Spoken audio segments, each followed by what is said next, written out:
Hey everybody, welcome back to Marsh RC. First things first, I want to apologize if the audio is a little off. I forgot my mic today, so we're just free talking into the camera here. This video today is brought to you by many people. I'm going to try and give a shout out to everyone who's been involved and helped with this build. First of all, for White Rose Hobbies, Knight Customs, he designed a lot of parts, helped with a little bit of the installation on some of these parts. My buddy Chris, who printed some stuff for me, helped get the hood opening and closing right. My buddy Ryan, who printed some stuff for me. There's a exclusive RC piece on here. So there's just a bunch of people that had their hands in this build, either getting me parts, helping me build it, telling me to calm down when I was getting frustrated. Shout out to Ryan for that.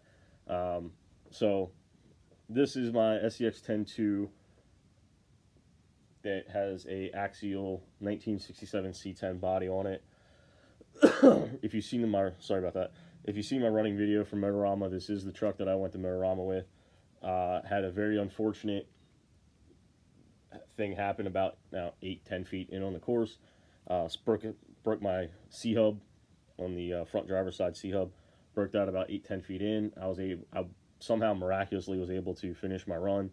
Qualified 9th for the championship day, and then I was one of 6 out of 10 people who DNF'd on championship day, so had a little bit of bad luck there. But overall, I couldn't have been too much happier with the way the truck actually performed, minus breaking a C-hub. Anyway, so this truck has a lot in it. I'm going to quickly cover everything that we got going on in this truck. Like I said, Axial SCX10 with the Axial 1967 C10 body. Has the Hobbywing 2300 kV axe system. Has an off-brand servo that I wanted to test out. Figured, why not test it at a major thing, because I'm silly like that.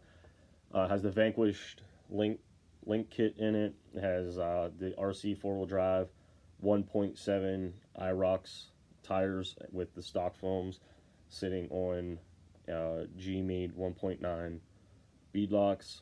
It has attack lights in it. It actually has 2 attack lighting controllers in it. It does a lot of things. It went a little above and beyond on it. It has the interior pan is Knight Custom. It was actually one that we downloaded for free off of Shapeways, and my buddy Chris printed that out for me. Chris also printed, it's down here.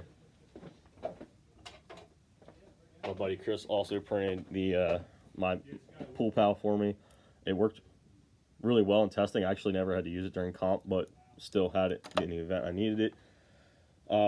Let's actually just take this camera around so we can see what's going on. This is the overview of the truck. If you see my running video, you did see that I had mirrors on it and door handles on both sides at some point. However, running around on our indoor track at White Rose Hobbies, I managed to tear both of them off. And I actually broke one and lost one. Sorry, I cleared my throat. So I actually have new ones on the way. So the sand ramps, I'm actually not sure what brand. There's some random brand. This is a Proline water cooler. This gas jug, or if those of you in the military know why it's black, that jug and this gas can were printed by my buddy Ryan. The jack is exclusive RC. This is just a temporary, I kind of ran out of time on this build. This is just a temporary box to hide the shock towers and stuff. It will look a little nicer now that Motorama's done and I'm not under a lot of time crunch to get it done. So let's talk about some Knight Custom stuff on this truck. The bed pan is Knight Custom. The interior pan is Knight Custom. However, it was printed by my buddy Chris. The dash is just some random dash that we found on Thingiverse. Printed that out. The first aid kit was printed by my buddy Ryan as well. I've had a lot of people ask me about the side trim on this, because this is actually trim. It's not just paint. I actually just made that out of styrene, and it was probably one of the more aggravating parts of this entire build, was building that side trim. But it was still fun.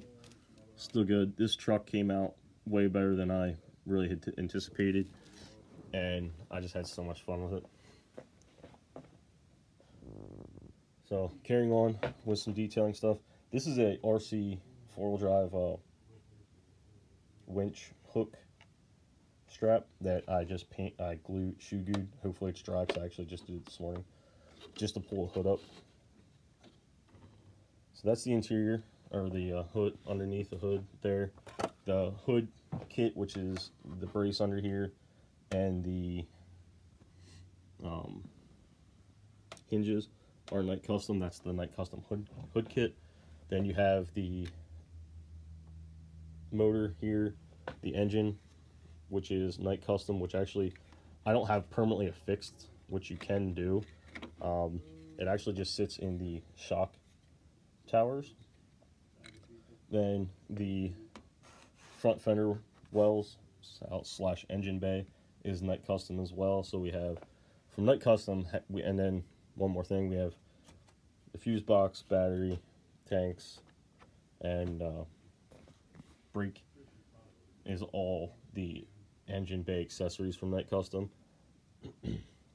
So we have that from Night Custom, the motor, the engine from Night Custom, the front engine bay. We have the hood kit, the bed pan, and the interior pan or bed tray, sorry, and interior pan are all Night Custom.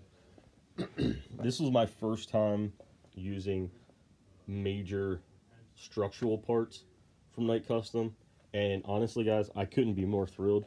It went together really well. It was very it's very durable. It's very thin. It's like a nylon something.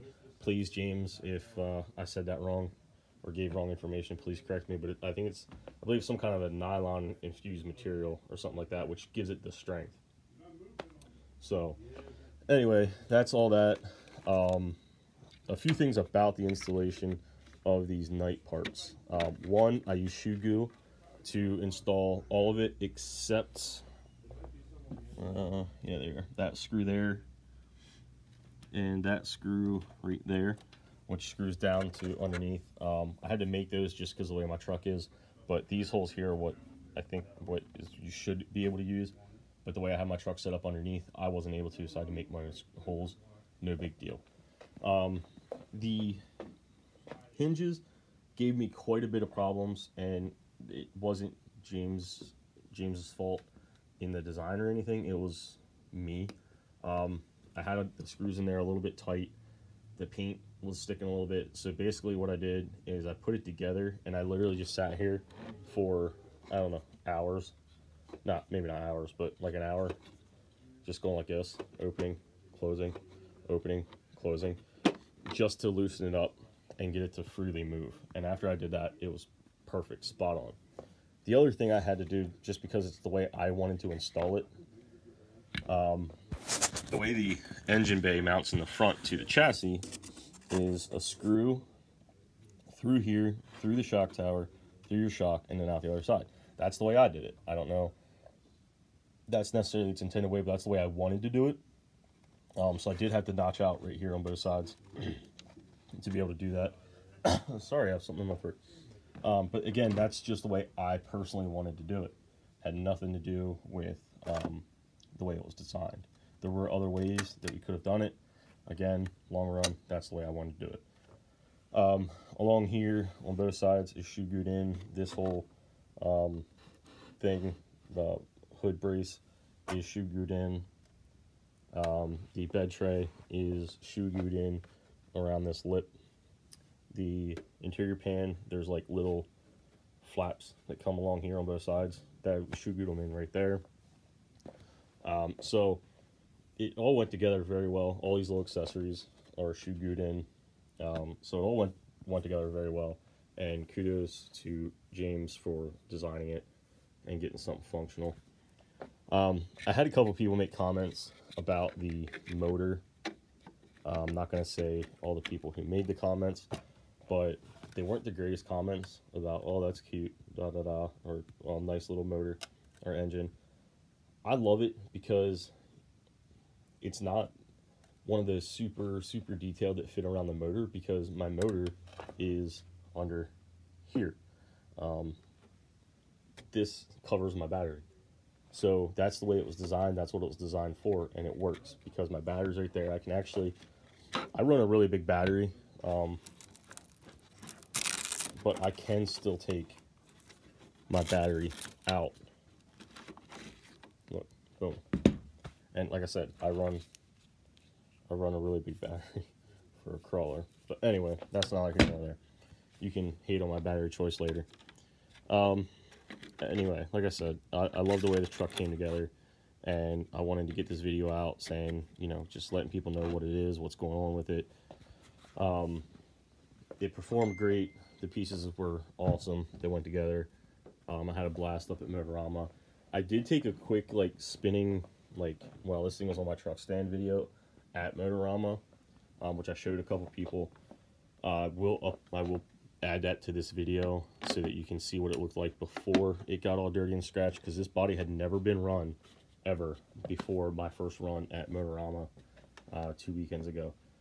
So I will put that in here, and as always guys, like, share, subscribe, and we'll catch you in the next one.